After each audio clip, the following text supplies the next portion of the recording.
Hello, I'm Stephanie, one of the speech and language therapists who work closely with multilingual families in Middlesbrough, Redcar and Cleveland. In this video, we will consider how you can best support a bilingual or multilingual child within the educational setting. We're going to consider how a child might present in your classroom, how and when you should refer to speech and language therapy, and how to best support that child within the classroom. By the end of the video, you should have some key things to take away and try to remember. So, when we say multilingual, we are talking about children who are exposed to two or more languages, not necessarily that they are speaking in more than one language. This is currently the case for a lot of the children on our caseload, and it is vital that we are valuing their home language as well as their new English language learning. So children can be considered as multilingual when they have been exposed to two or more languages since birth. So for example, if both parents are speaking a different language. They can also be considered multilingual if they learn another language after the age of 3. So for example, they are only speaking and being exposed to home language until they go to nursery, and then English language is introduced in the nursery setting. But remember, children are still considered to be multilingual if they only understand another language but cannot speak it. So, what might you see in school if you know a child is multilingual? Well, some children may experience a silent period when a new language is introduced. This can vary in length of time from 6 months to even a year, but that's dependent on the child's temperament and age and generally how they settle into the new setting. Just think, if we dropped you into another country, you would need some time to get used to the culture, the language, and actually learn by listening to what was going on around you. So our kids need the same thing.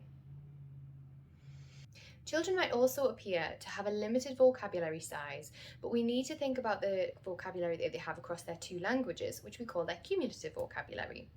So that means that if a child has 100 words in English and 100 words in home language, their cumulative vocabulary would actually be 200 words, which they would be able to use much better. Now, because of this, children may code switch, which means that they might swap around words, phrases, or even whole sentences which are taken from different languages. So, for example, they may not know the word for an animal in English, but they know that word in their home language. So they might say an English sentence with their home language animal in the middle. This is an entirely typical process, and actually it's a very pleasing skill to see, because adults around those children will be modelling code switching as a sign of proficiency. So it does not cause confusion for children, and it is something that we want to be seeing. Okay. Now, there may also be errors in a child's use of grammar system, but that might be impacted by the grammar system of their home language. So, for example, pronouns might not exist at all in home language, so they might be difficult in English. Or tense markers might be based on the word order of home language rather than on the ending of words like in English. So do try to be mindful of this and the differences in the grammar when you're considering what you expect these children to be saying or how you want them to be using their language. Okay, so how do you know when to refer a child to speech and language therapy if they're exposed to another language? We've got some red flags that you can look out for. Things like parents report that there are concerns in home language, and that can be things like they're not saying many words at home, their sentences don't make sense, or they can't understand their child's speech sounds. Do remember though that we are not English teachers, so please do not refer children to us without them having at least one term in an English speaking environment.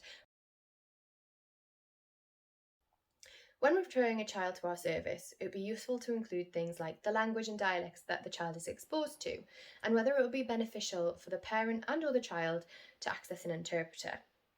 Remember that we are often discussing quite complex difficulties around development or delays, so consider whether parents would benefit from having that fully explained in their own language.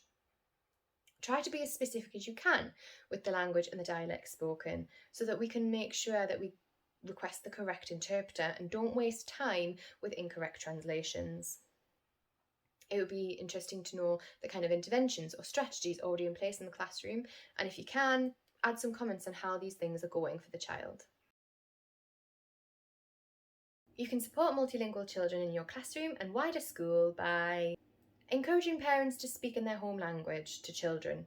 This will give the child very rich models of language, securing their language skills quicker and giving them a solid base on which to build their English language learning. Allow children to feel successful when giving and receiving messages.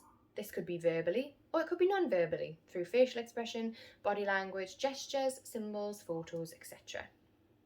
It is especially useful to use resources such as visual timetables, now and next boards, and communication symbols or photos on lanyards, could be on choice boards, within each area of the classroom.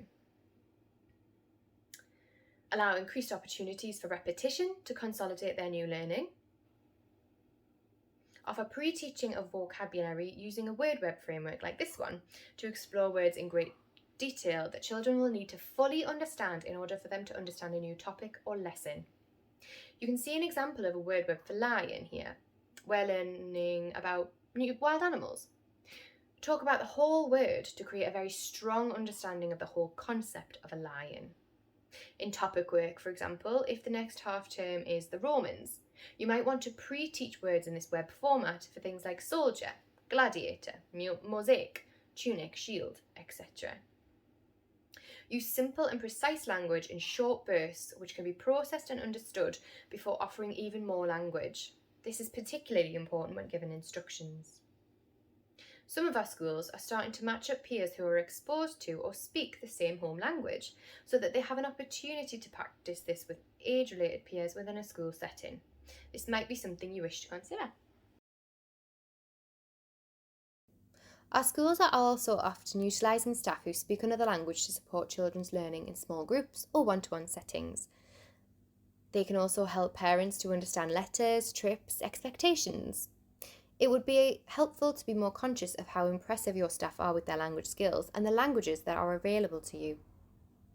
In Middlesbrough, the EMAT service can be bought into by schools to support their families with a wide range of things such as translations and additional support in learning.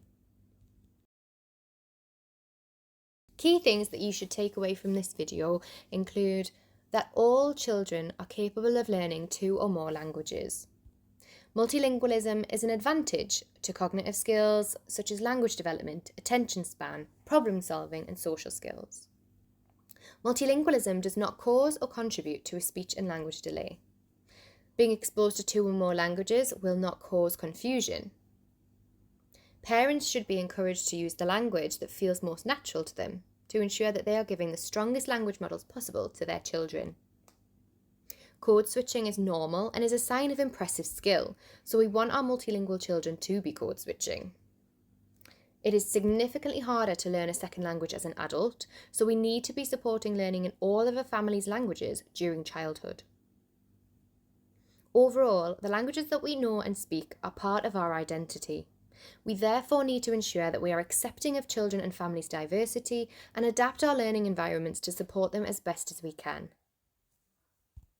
Thank you for listening, and please get in touch with the department if you have any other questions.